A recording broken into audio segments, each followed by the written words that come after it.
Okay, so welcome today. I'm so glad for everybody's joined. We're going to be discussing today about the idea of red flags. And so red flags are really a way of saying, is there something that I need to be paying attention to, whether this is a relationship that I'm hoping to get into, or whether it's a relationship that I'm already in, and I need to become more aware of what challenges I might be facing within this relationship. One of the things that we discover is that there's so many things that we become accustomed to, so many things that we become used to, because of the fact that it's something that's familiar to us. Can be familiar to us based on the fact that we've had this experience with people, having seen them in our family, such as our parents. Can be because it's something that we had for a long period of time in previous relationships, and it seems to be a pattern that we have. And can be something that we even might believe societally. We've been told that this is something that's normal or acceptable. So there's a lot of different factors, excuse me, that come into play when we're trying to understand where we can recognize the red flags. And as we do so, then we really are able we're able to recognize where they are, what they are for us, and ones that should be generally, that we should all be aware of. But at the same time, then to understand, okay, what can I do then to combat this? So how can I handle this in a way that I can look towards the situation and understand where I might be in a place where there's something that I need to be doing about this. And again, as we talked in so many of our relationship sessions, the only thing we ever want to focus on is what I can change for myself, not what I wish I could change about my partner. Because changing other people, as delightful as it sounds, is very unrealistic and wholly impossible. If the other person desires to change, then we can be supportive of that.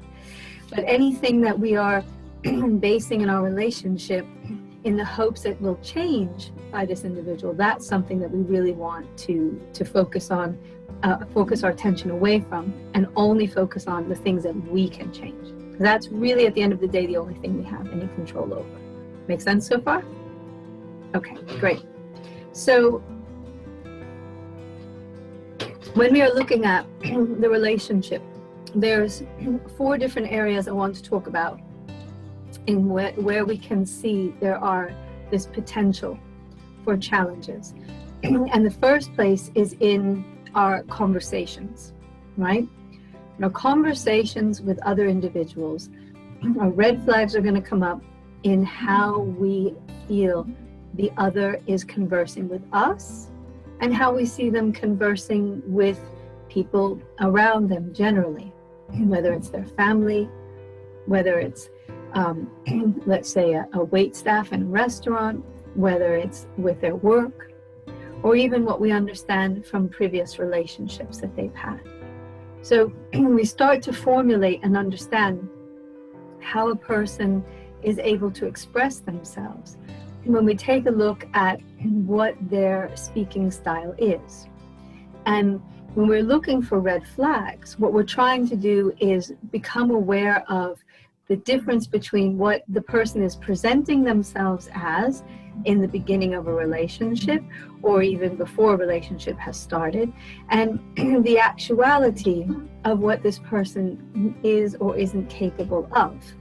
Because the number one challenge that we find in relationship is communication.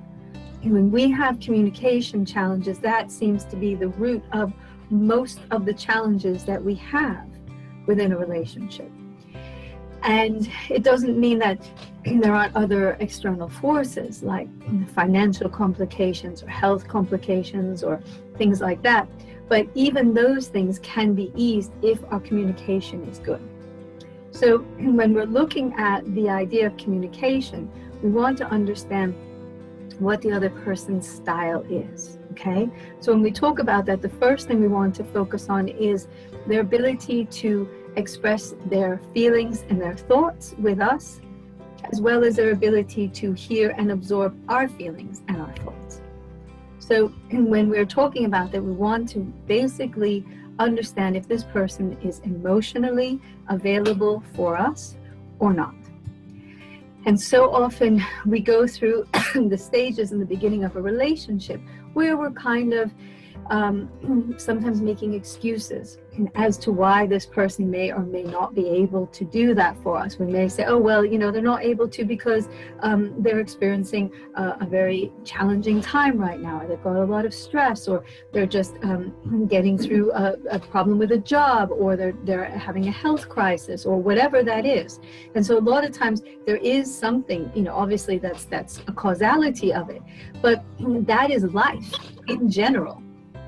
So we can't always expect that we're going to catch a person at this one singular moment in their life when they have no external stresses or anxieties or worries, and that therefore they're going to be wholly available for us. So one of the questions as well as we're looking at our interplay with another person is, am I the kind of person who is a big giver? Do I like to give a lot? Do I like to do a lot for others? And if so, is the basis right now, what I'm looking at in this communication of this relationship, is it more that I am making myself available for that other person, especially if they have a challenge going on?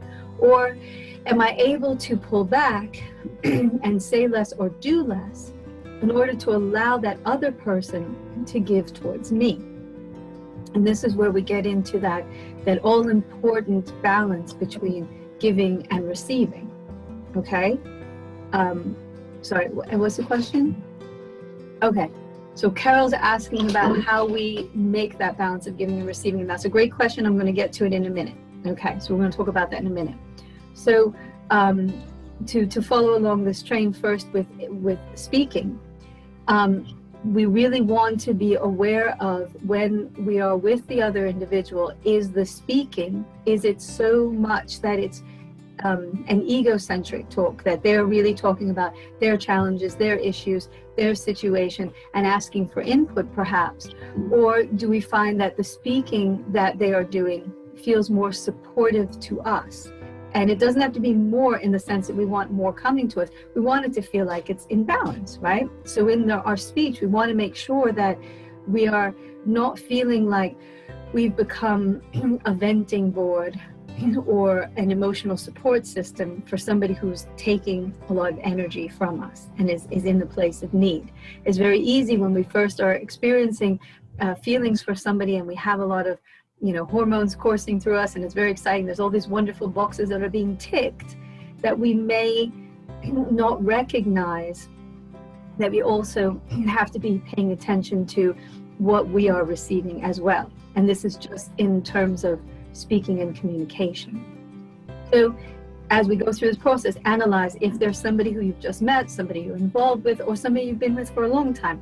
Take a moment to really think about, how is that communication, and do I feel like there's a really even give and take as far as emotional support in communication?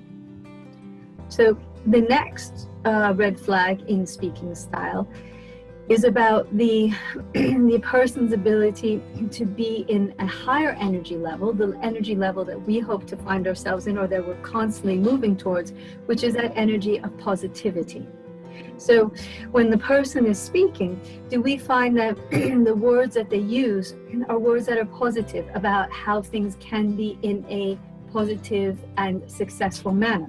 When we're talking about one of the any of the three major conversation, if it's health, happiness, and prosperity, when we look at those areas, are those areas tending to be conversations that are very positive, that are very happy, that are when we hear it, it feels inspiring?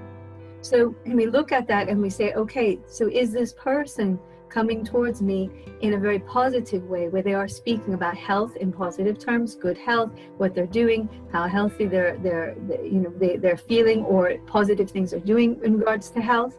If they're talking about happiness, are they talking about misery and sadness and hoping that something else will make them happy because they're not happy? Or are they talking about things that generally do make them happy and enjoying that and wanting to share that with you? And also in terms of prosperity, are they, whinging about a poor economy and problems with finances and challenges they're having? Or are they talking about ways in which they're looking for solutions, or how good they're doing, or what they're trying to do to, let's say, better their situation? So we really want to focus on, especially, like I said before, if we're a person who tends to be very giving, very loving, wanting to go out and help others, am I attracting someone into my life who needs my help? Or am I attracting somebody into my life who wants to help me as well as receive, but also is very good at giving? The next area when we talk about is the area of a challenge that we sometimes have when we recognize that somebody may be coming from a place of insecurity. And when the other person might be coming from a place of insecurity, they might speak in big, giant, flowery terms that we call love bombing. And when the person is speaking in these terms, it can be very, very enticing. It can be very exciting. But the challenge is that people who engage in love bombing often do this because they don't feel that they have the ability to be themselves, or to just allow things to go at a slow and even pace. They feel like they've got to just, hook onto that person and get them in, engage them, and win them right away, and really up this ante of the conversational style. So love bombers will be people who will speak with very, very big words. It will be very intense right from the beginning. And they're also going to be people who will try to push even for a strong commitment right away, as fast as possible. And it's really about not being able to give that time to build that friendship first and allow a relationship to be built upon that. Now, it doesn't mean that you just have to be friends and there's no chemistry or not attracted. Obviously, you would need to have that if you were interested in having a relationship with someone. But in the principle of the love bombing, this is based on nothing. So it's somebody who doesn't know you very well, and already they're saying, I want to spend the rest of my life with you, you're the most amazing thing in the world, and and I mean, who doesn't want to hear that, right? That's lovely. But if it doesn't feel like there's a basis for it, if it doesn't feel like it's making sense, you want to be able to pull back and say, okay, let's take this slowly and let's see where this goes. Because often the love bomber, as I said, is someone who is coming from a place of insecurity, and may even be possibly narcissistic, as that tends to be one of the, not always, but it tends to be one of the main symptoms that we see in a narcissist, is they will be love bombing and they will press for a quick relationship, connection. So the last one under speaking that I want to discuss is also, how does a person speak or handle themselves when they're stressed out, when they may be angry, when they may be frustrated, when things aren't going their way. Again, we sometimes give people, a little pass, because we'll say, well, they're having a challenging time right now, or something's happening, so, maybe we can be a little bit more forgiving. And I'm not saying that that's not a good thing to do, but we're recognizing, or we're trying to be aware of patterns, not just one-offs. So when we look at, and this is even good for ourselves, but when we look at how the other person is dealing with a challenging situation, or trying to communicate something to us that maybe they're not happy about, or they want to address as far as a behavioral change, then we're looking at something we've talked about before, which is the think method, right? And in the think method, which I will describe, we're paying attention to how a person is addressing their challenges with us. So think, meaning the acronym for the word think, starts off with first T, is it true? So when a person is talking and they're saying something they want to share with us, is it true? So are they saying something like, you never call me. I always have to call you first. Now, nevers and always are impossibility. There is no never or always. So this may be an exaggeration.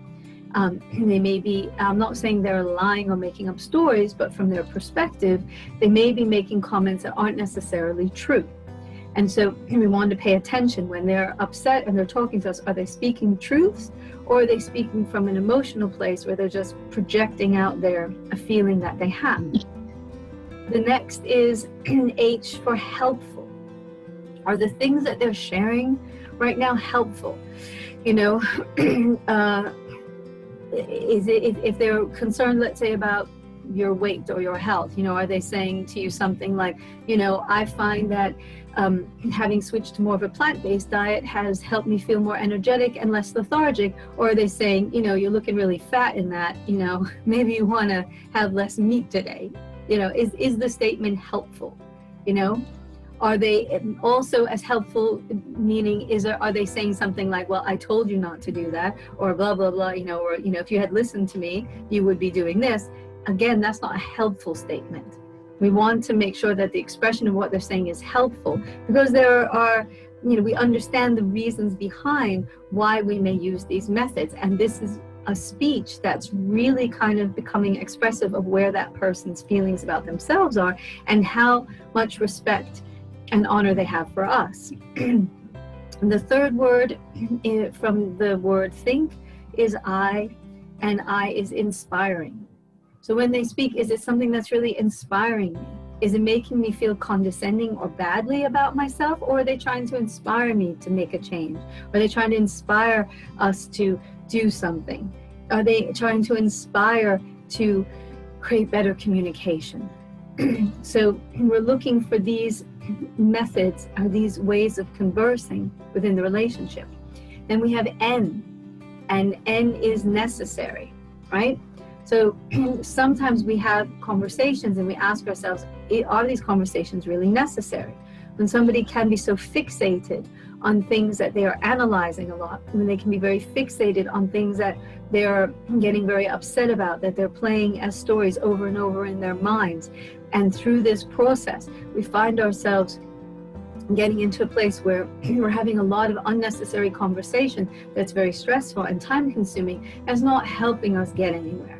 So when we see that that's happening, then that's a clue to us that this person may be obsessing about things, that may be part of their nature, that they're very obsessive, that they can't let things go, and that they're having conversations over and over again, or conversations that aren't necessary to try and assuage a fear that they may have.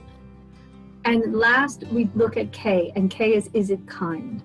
So again, if this person gets upset, if this person's in a bad space, but they decide that that gives them permission to call you names, to yell, to be rude, to be unkind, right? Then that's a red flag that we want to say, you know, this is not acceptable.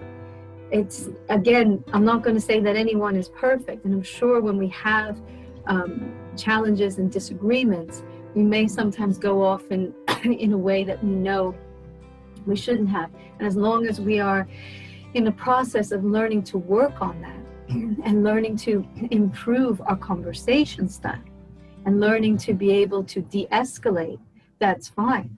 But if this individual, this is just how they operate, and this is what they do. My ex-husband used to say to me all the time, he would say, well, you know how I am when I'm angry, you know, you shouldn't take it seriously, as if it was up to me to just ignore the absolutely offensive and horrible verbal and emotional abuse he was spewing at me. And from his opinion, it was like, well, when I'm angry, I can just say whatever I want, because that's what he was taught. When you're angry, you can just say the most horrible things, and then 5 minutes later, everybody's supposed to just ignore it. And it was awful. So that's one of the things that I did not recognize as a red flag and continued to allow. So that's why it's so important that we really pay attention to the person's speech and how they are speaking, whether it's to others or to us. Okay, so does anybody have any questions so far about speaking, our first area? No? Okay, good. So, you know, just put this and tuck it in the back of your mind, just think about it, and then be aware. the next time that you are having a conversation, when you meet somebody and you see how they speak. I do have one question, if you could clarify for me. You said before, always and never are what kind of words? So always and never are words that are untrue. So when we're looking at the thing, so we have T-H-I-N-K, T for true. One of the things that we notice when we're working on de-escalating inside of relationships is there are words that are very triggering. And the reason they're triggering is as soon as we use those words, it automatically puts the other person on the defensive. So if I say to somebody, you always do this, or you never do that, the first thing I'm going to feel as that other person is, I have to come up with a time when I didn't do that, or I did do that, and I have to defend myself, right? So we've spewed out something that makes the other person automatically defensive. And the challenge is when the other person feels defensive, they're no longer listening to what we're trying to share with them because they're working on what their defense is going to be.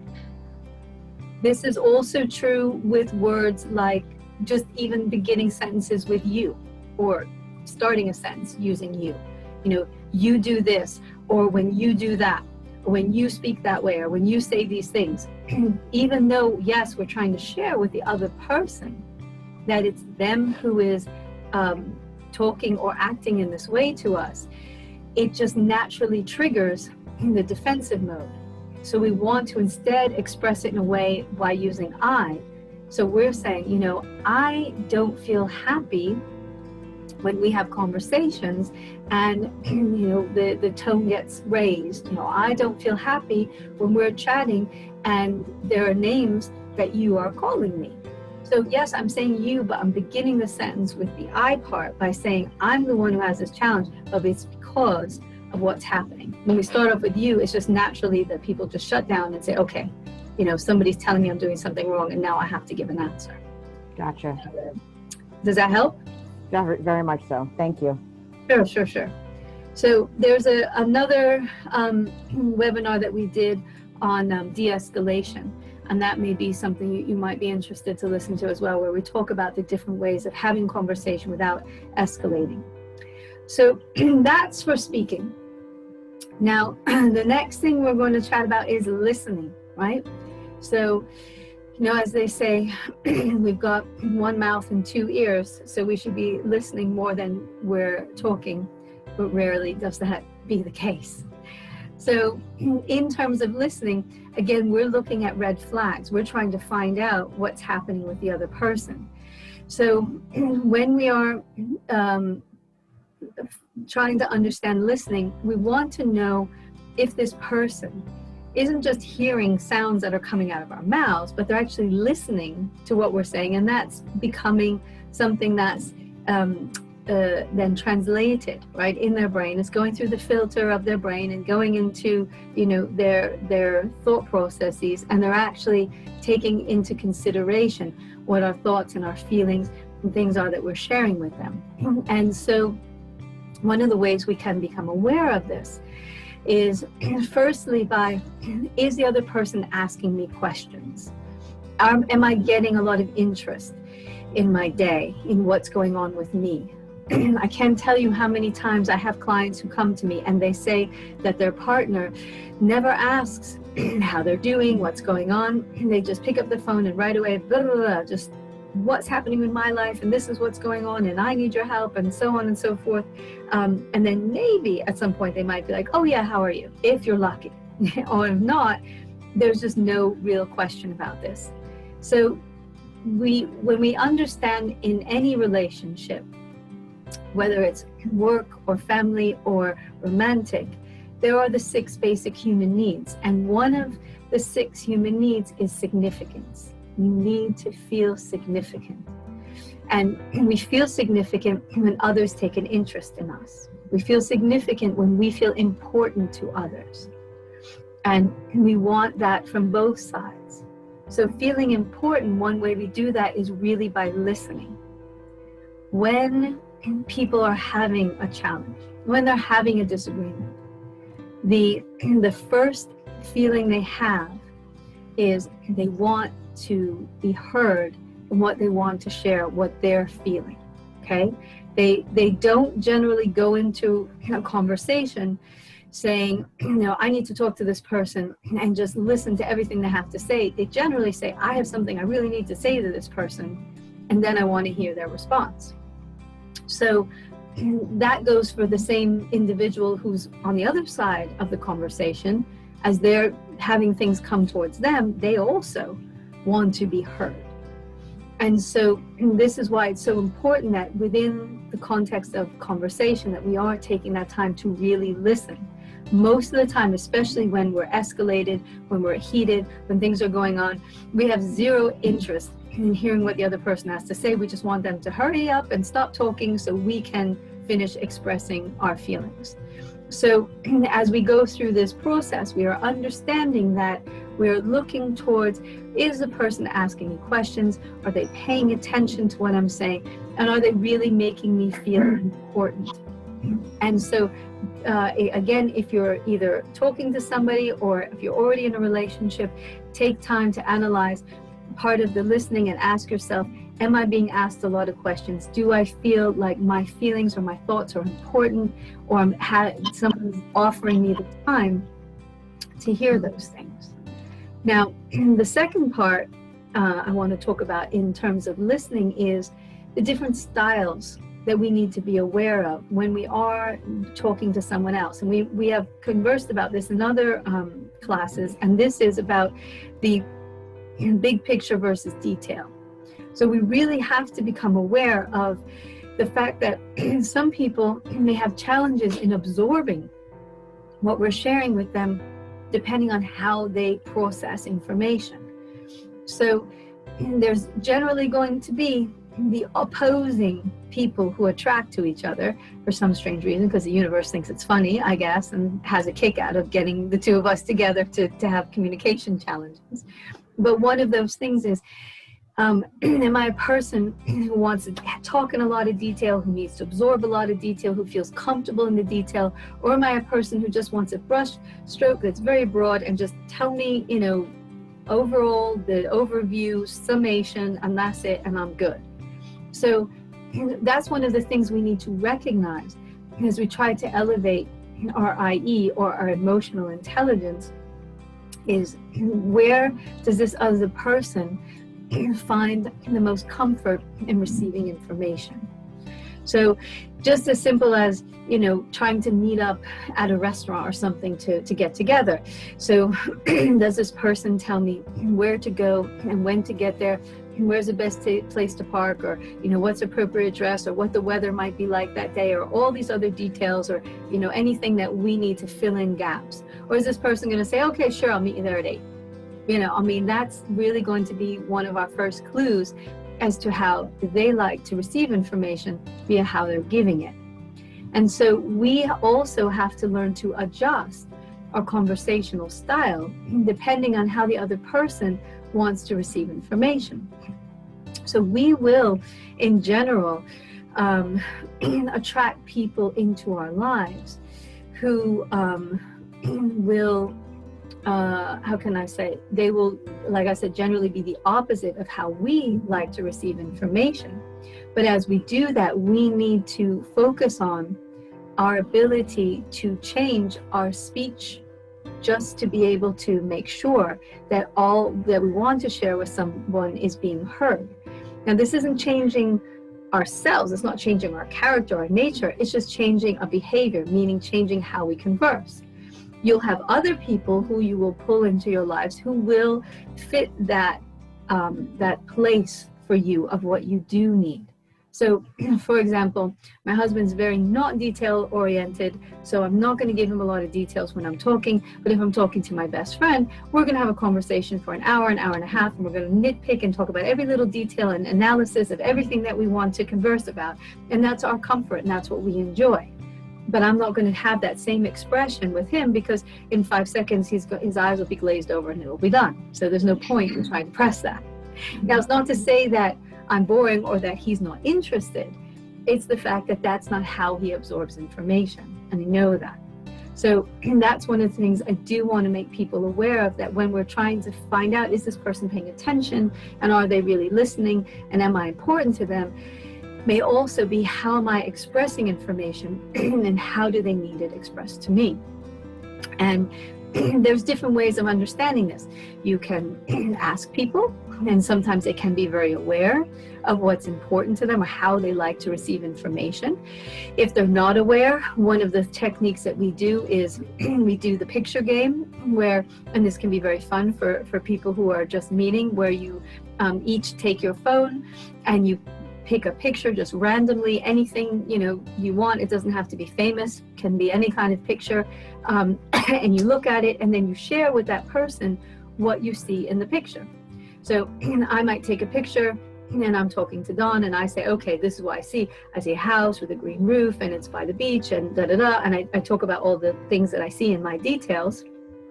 And he may either pick up a lot of those details because he can absorb that and that's easy for him to do, and he may even put in other details for whatever is missing from the description, or he might get a few of them or some of them because that's what he was able to absorb or pick up, depending on how he feels about that. Now, he may share something with me and he may give me, let's say, less detail, and then my brain will fit in to the gaps and the pieces that are missing, because that's what our brain does. Like if I don't say the picture is taking place at day or night, I may make an assumption. Maybe I see it as a sunny day. Maybe there actually was at night, but because I didn't share, or he didn't share that there was a moon out or the stars, I assume it's daytime. So there's all these different things that we as humans, we fit in. When information is missing, we automatically fill in the gaps because that's how our brains work. So when we're sharing information with other people, we want to understand how they are seeing it and then how we're viewing it. And this can help with a lot of communication challenges, because then we understand that we may say something to someone and assume that they know what we're talking about because all the details are in our brain and we've only expressed the part that we think is necessary, and they've heard the part that we've shared to some extent and then filled in the blanks with their own details. So when we're talking about listening, the most important thing is that we see that the person is making an effort to listen, and then we understand what their listening style is. And if you try something like this exercise, you can become more aware of that, and then you can let's say avoid a lot of communication challenges by understanding, okay, this is how I need to communicate and this is how I will be communicated to. Because a detail-oriented person will generally share information with a broad picture person who will feel completely overwhelmed and shut down, and a broad picture person will share information with a detail-oriented person who will feel totally panicked and anxious because they don't think they have enough information. So this is, again, just the style. There's nothing that's right or wrong. It's just learning how our different styles are.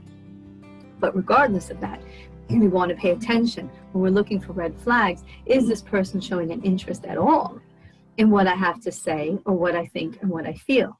And the way they're going to do that is by asking questions. By asking questions and showing that they can retain something of what we're sharing with them, and then remember and ask again. I know that from a lot of relationship counseling that I've done, when we're in a place where we've experienced so much lack, that when we have what would be considered a normal amount of interest, people can feel so unbelievably excited by this. I have a client who was with a fellow for many years, and she felt herself to be very, very lonely inside of their relationship, and eventually they did get divorced and they have 2 children.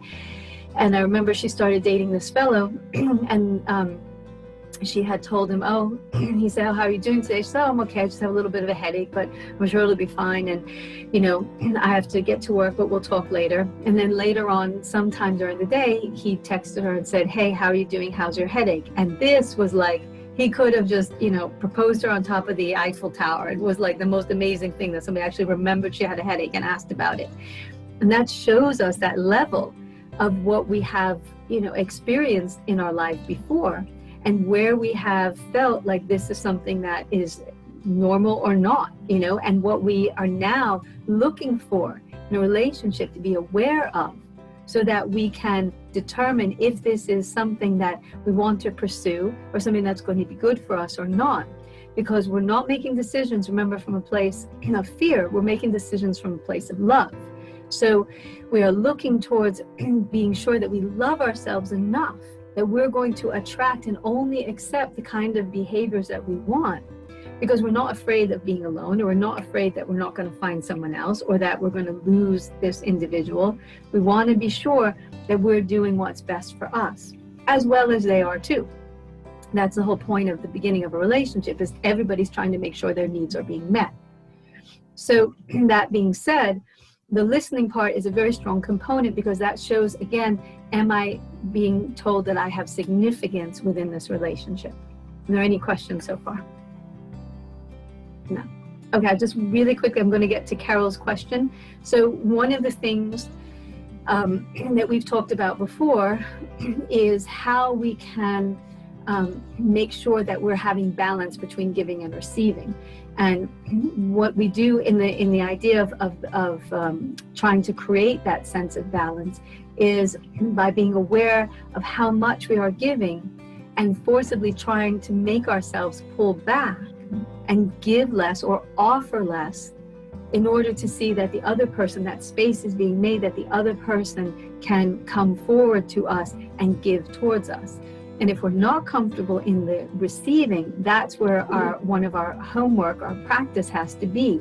If we're not comfortable in the receiving, we're going to generally attract people into our lives who are not, who are not very comfortable in giving, or very comfortable in taking.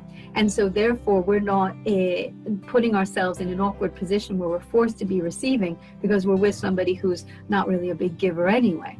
So one of the ways we start to learn to do this are the 3 levels of receiving. The first being in a place where we practice receiving compliments. Somebody says something nice to us. If somebody walks up to the street, up the street to you, and they say, "Hey, I love your outfit, I love your hair, you look great today," do you just say, "Oh, great, thanks"? Or are you like, "Oh, well, this is really old," or "Oh, I haven't done my hair in a while"? Are we pushing it away, or are we accepting it?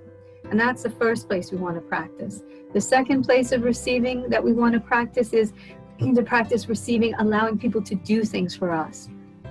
Hey, can I buy you dinner? And then you think, well, I have more money than them, or they're not in the best place. Should I really allow that?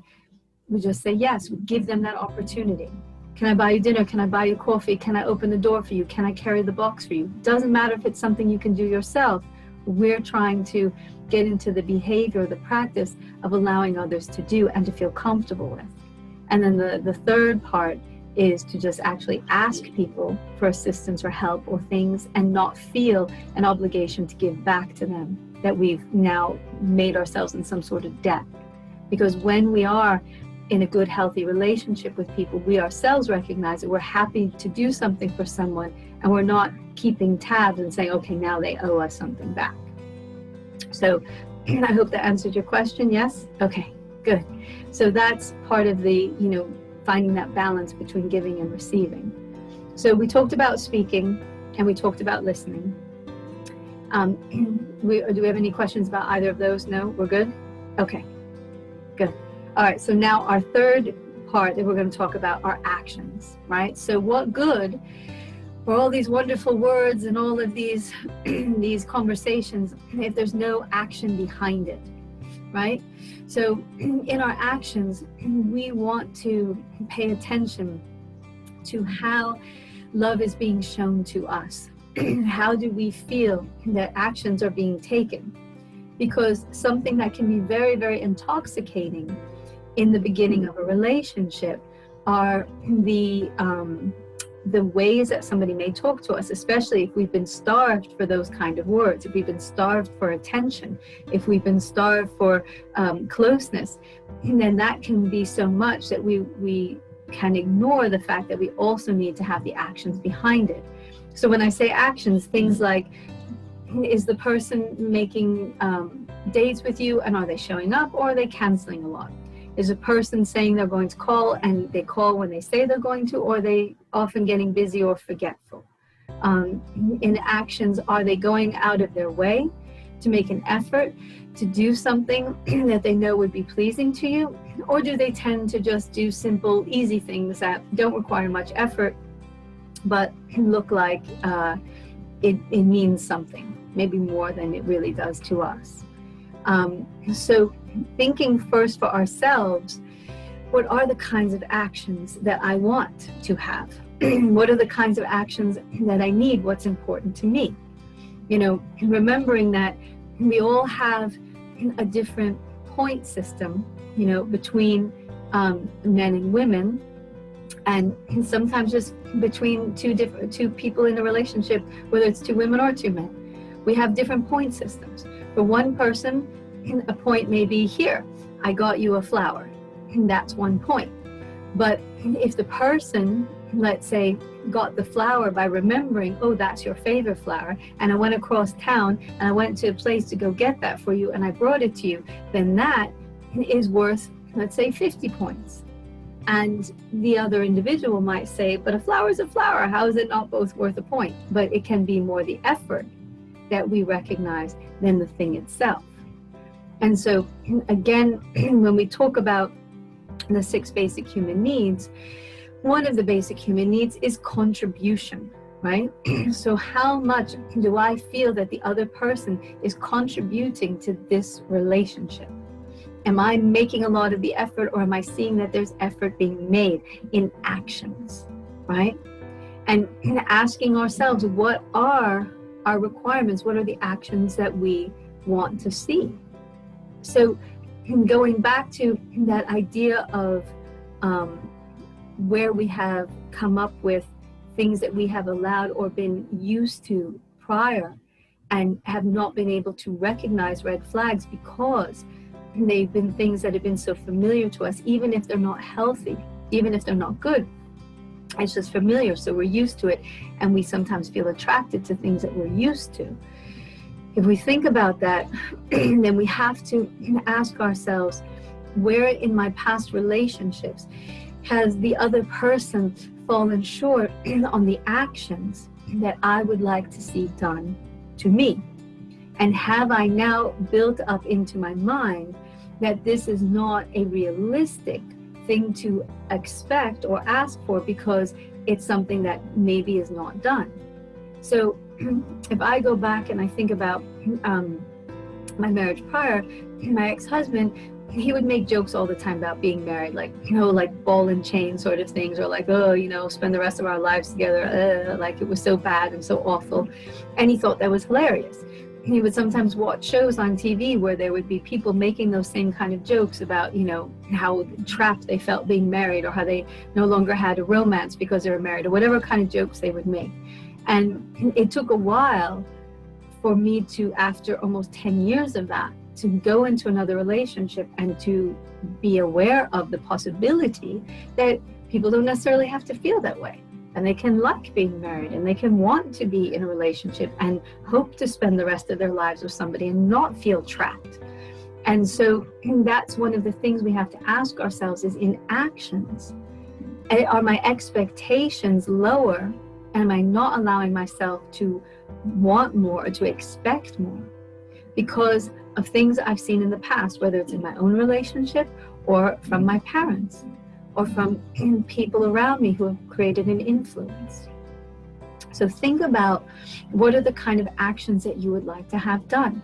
And ask yourself, as you go through that list, where am I feeling like maybe this is not realistic? And if I think that, why do I think that? And can I change that feeling about it?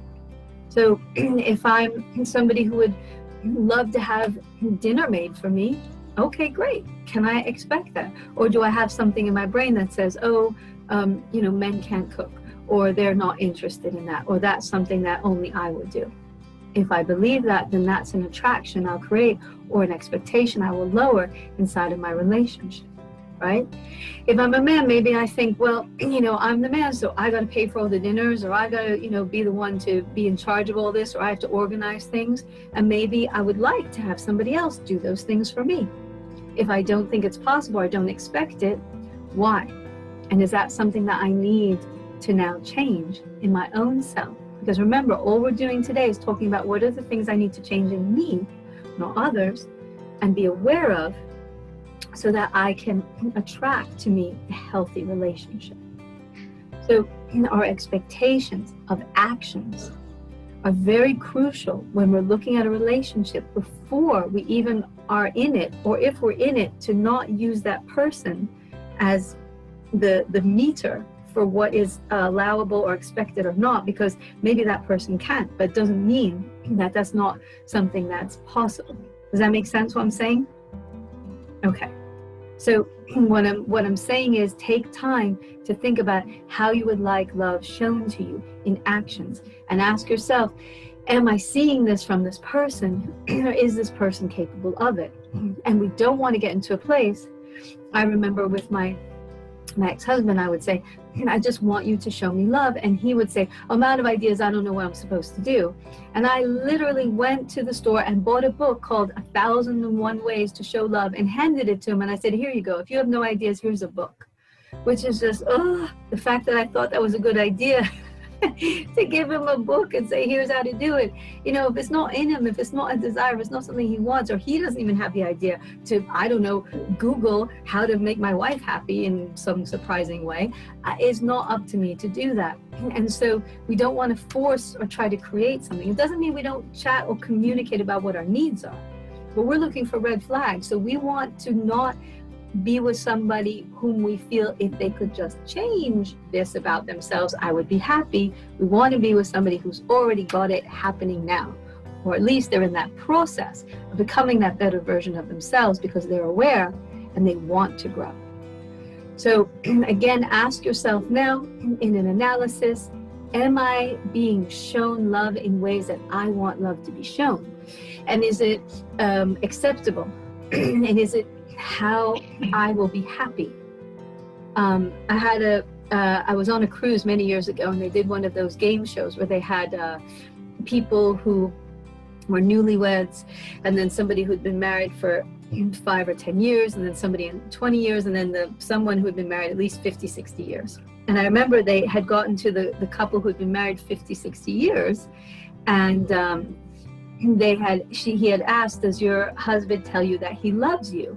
And she said, not really. And he says, well, you know, how does he show you? And she says, once a month he goes bowling with me, and I know he hates bowling, so that's how I know he loves me. And that was her yardstick for measurement for that. So I felt sad when I heard. I don't know that would be the best response to give, but in her way, she thought, well, he can't show me love necessarily. He can't tell me. He's not able to express himself verbally, so I'll just pick up on cues, and that will be enough for me. If that was, they were married 60-something years. I don't know if they were happily married. I hope so, but that's the question you're asking yourself. Is this person capable of, and not because I'm hoping for a potential, but are they showing me their capability of giving me love the way I want it shown to me? And there's nothing wrong with wanting love shown to you the way you want it. And there are like 9 billion people on the planet. Believe me, there is someone out there who feels the same way as you do and wants to show you love the way that you desire. So we had speaking, listening, and actions. Any questions about any of those three? Okay. Great, so let's move on to the final area, and that is boundaries. So when we are looking for red flags in a relationship, we want to make sure that we are asserting our boundaries and that our boundaries are being respected. Because so often when we are giving and caring people and we see a situation that's happening, we can allow boundaries to be crossed over because we think that we're trying to do something good. Sometimes we allow boundaries to be crossed over because we're fearful if we don't. Like, let's say you're trying to coordinate with somebody about getting together, and there's a class or a group or a exercise class or something that you have that's really important to you that you do weekly. And the person who wants to see you is offering up that time and that day as a time to get together. Now, I can understand if there's a scheduling conflict and that seems to be the only time that's available, maybe you make an exception and say, okay, I'll skip the class this week and we'll get together.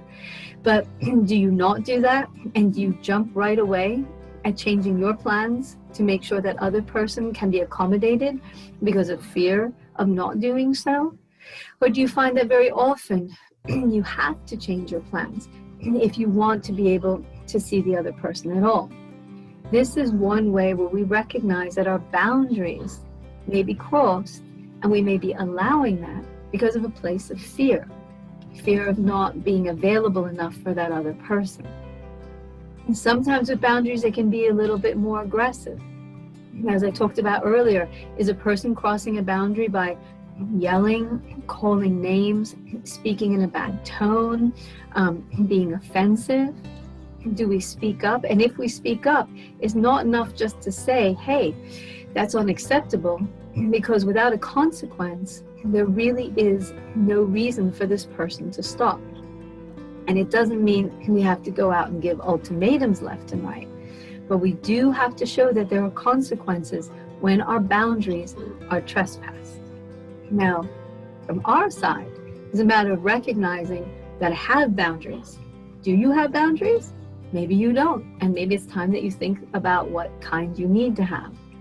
And if you do have boundaries, do you find yourself constantly having them crossed, not only by a potential mate, but also by family or work or friends? And so it can be very challenging if we recognize that within a relationship or a potential relationship that we already feel like our boundaries are being crossed. So we want to know not only that we can have boundaries and that will be respected, but also that the other person has their own boundaries that we can respect, that they have a life outside of us and things that they want to do and people they want to be with, and that it's okay to do that. Another place where I find boundaries can often be crossed is in privacy, right? I can tell you many times about conversations that I've had with clients who have found the other person opening up their phone, looking through messages, checking emails, all sorts of things like that. And again, this is a red flag because there's clearly a trust issue happening.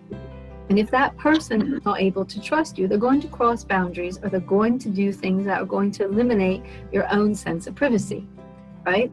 So when we see that with boundaries, we have to recognize where these things can become very abusive.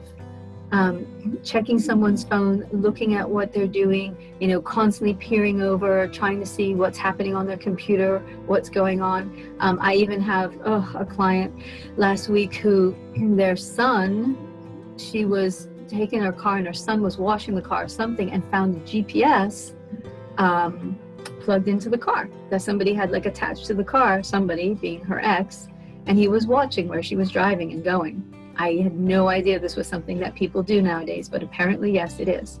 People do that. They try to watch where other people are going. This was his ex, so. But again, that shows you the challenge that that person was having. Not her, but that he had, because he had such a lack of trust, and also, in this sense, wanted to be controlling. So when we also look at boundaries, the question is, do I have a sense of freedom within the relationship? Freedom enough to be able to go somewhere, be with people, to not constantly be questioned or to be checked in all the time, or have your phone blow up, like, where are you, what's going on, what's happening? Can I go for a long period of time without answering, or does that cause a trigger for the other individual? So again, when we're dealing with somebody who's insecure, then we're going to notice that they may try to be controlling out of fear of where we go, what we do, who we talk to, or how much time we spend on our own. One of our boundaries might be the space that we need, making very clear in the beginning, because we want to set up healthy patterns, what kind of space do I need? And making sure that they know that that's a requirement, and as well as respecting anything that they may request as well. So there's many different things when we look at in boundaries that we have to be aware of. Speaking is one of them. Like I said, controlling attitude is one of them. Someone trying to isolate us in some way, manipulate by trying to keep us more for them to themselves and not being able to see family and friends as much. That can also be a technique that happens that we need to be aware of. Because in the beginning, sure, it's so wonderful and fun, and you want to spend a lot of time together. You want to talk a lot together. You know, I mean, oh God, when my husband and I met each other, I think our conversations were like 6 hours long, and that was like normal. You know, now if I said, let's talk for 6 hours, he'd probably try and kill me. You know, that would. But that's in the beginning. You're falling in love and you're getting to know each other, and okay. But that's one of the things you do want to be aware of, is how much time can I have by myself? Or what if I'm not answering right away? What if I'm not available all the time? Is that going to be a challenge for the other person? So rather than list all the ways that boundaries can be crossed, what I recommend to you is to think about, what are your boundaries? Do you have boundaries? And if not, you need to come up with some, because everybody needs to have them. So think about what's important to you, that are things that you want to make sure are not crossed, whether it's your time, whether it's how someone speaks to you, whether it's how much freedom you're given, whether it's how much trust you're afforded, any of those things and more are something you want to think about. I had a fellow who was with a woman for many years, and he has like older children, and she decided she was going to constantly talk to him and tell him how he should raise his children. That was a boundary she just continued to cross until he said, I can't do this anymore. So there's any number of ways that boundaries can be crossed, but the underlying fact is the only way they can be crossed is if we allow it. When we allow it by either not being firm about what they are in the first place, or when they are crossed, not making sure there are consequences to those actions, so that person understands that it's not acceptable behavior. So all in all, we talked about the 4 main areas that I look at when I'm trying to find potentially red flags within a relationship: speaking, listening, action, and boundaries. And so anything that you are currently engaged in or looking at getting involved in, I want you to take some time this week and analyze those areas and ask yourself if you're feeling comfortable in them, if you see that you are being treated the way you want to in all these ways, or if there's somewhere where there does need to be a bit of tweaking. It doesn't mean you have to run, but it does mean that it's something you want to address as soon as possible, before habits are formed and patterns that are much more challenging to change down the road. If you can do that and make an analysis of it, you can understand why or why not you've attracted this into your life. Because in all of these areas, we can only attract towards us whatever vibrationally looks to the other person as fair game. Right? So if somebody speaks to us unkindly, it's because our energy tells them that they can. If somebody is not listening and ignoring us, it's because our energy says that's acceptable too. If they're not showing us love the way we want to, but we stick around, it's a green light to continue that. And if our boundaries are being crossed, it's because we've said, yeah, it's fair to do that. So all of this means is work that we need to do on ourselves, but also to recognize that if we've attracted someone to our lives who is behaving this way and is not the way that we want to be treated, then it behooves us to do the work we need to do on ourselves. And if we do not see the changes that we need, then that's the time that we recognize that it may be the opportunity for us to move on and find somebody who is more suited to our needs. Does anyone have any questions about that? Nope, I think it was pretty concise, right? We got to it all. I do, but it's more so how to deal with that. I don't know if you could see what I wrote in the chat, but let me open up the chat. Sorry. About once you recognize these things, and it's either as you first get to know somebody, so maybe it's only a couple weeks into getting to know somebody, or even if it's been a year, if you start seeing these things and you realize it's not for you, how do you end it? So if you really genuinely like the person and you want to remain friends, not so much be involved, how do you end it and still have that ability without triggering that person? Right. Well, that's a good question. You know, I think it can depend, you know, upon what level you're talking about what's happening. I mean, if the person's not being emotionally or verbally abusive, it can be easier to have that conversation with them. If they are, then there are other techniques you would use as to not like cause any kind of aggressive behavior.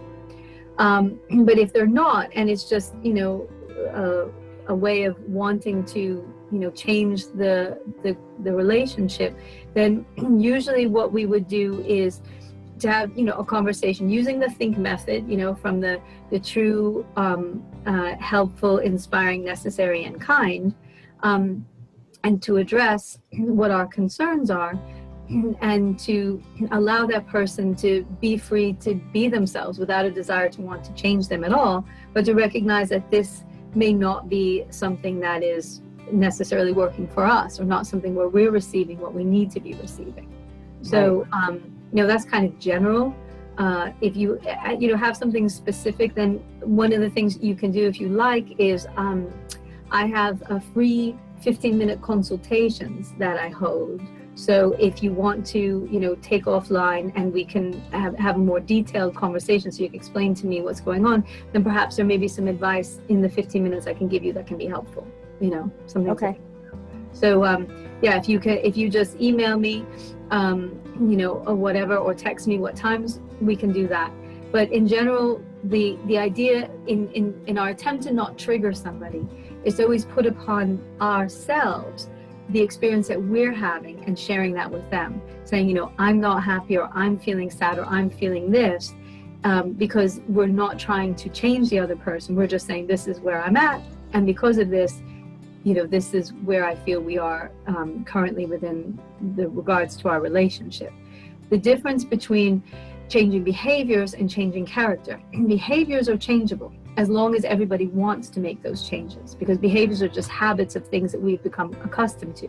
But our nature, our character, what our beliefs are, those are things that are pretty much solid from the time that we're born, and that would be less likely to change. Unless that's where I'm finding the most difficulty in dealing with other people, is that my core value systems and boundaries that I have from a young child that I adhere to, I have people tell me that my definition of unconditional love is wrong, but yet I teach unconditional love. So I'm going, well, with what you're describing to me is previous relationships that you've had. These people have not loved you unconditionally, so how could you even explain it that way? So I do go into detail explaining, you know, truly what unconditional love is, and saying that I can love you and still be your friend, and I can love you and have value towards what you do as a person, but I don't have to allow it into my space. And I get so much confusion and so much backlash on that response, because it's like, I don't have to like what you do in my space. That's your world and your space, but I can still respect you and love you from a distance. And so I find that's probably the hardest part in dealing with anybody new who comes into my life, either as a friend or a, you know, potential, God forbid, you know, potential relationship at some point down the road. that I'm very strict with my boundaries. And some of the things that you've said, I've actually heard, even with my girlfriends talking about their relationships and people that they're dealing with. And I kind of just step back and I go, but why are you allowing it? And it's not an easy question for people to answer, because they don't even realize that they're allowing certain things to happen.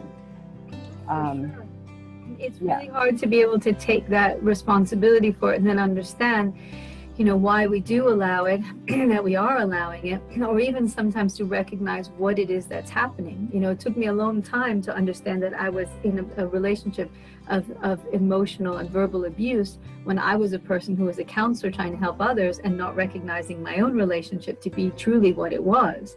So it can be very hard. It's challenging for our egos, but it's something that eventually, when we succumb to and we recognize and are accepting of it, then we are able to say, okay, this is clearly the change I need to make within me, because only my energy can attract and allow people into my life who would even attempt something like that. So it's something that I have to change, because clearly I'm the one who's attracting that over and over again. And much like you, I don't know all the details of what you do, but I'm also a spiritual counselor in many different ways. So sometimes I don't have a choice as to who's coming in, because they see my advertisements. Sure. So that's also a partial challenge in itself, is sometimes I don't realize what's going on with the person until it's, you know, into conversing or into that For step sure. of their life. But I think, the universe is always going to put the people in front of you who need your help and who you can help in some way. And also the lessons that we need to learn within it as well. As I'm counseling others, I recognize that there are things I'm saying that I need to remember to do myself as well. Yeah, same here. For sure, that's what we all do, Right. definitely, when that's our work. But I think the other challenges that is so hard for us to recognize,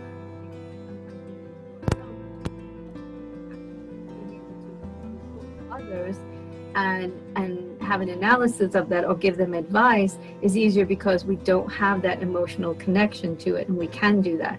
Well, when we're involved in it ourselves, it's sometimes we recognize that we might be doing things that we know we probably shouldn't be doing, but because there's that emotional component, is part of what we have to kind of firm up.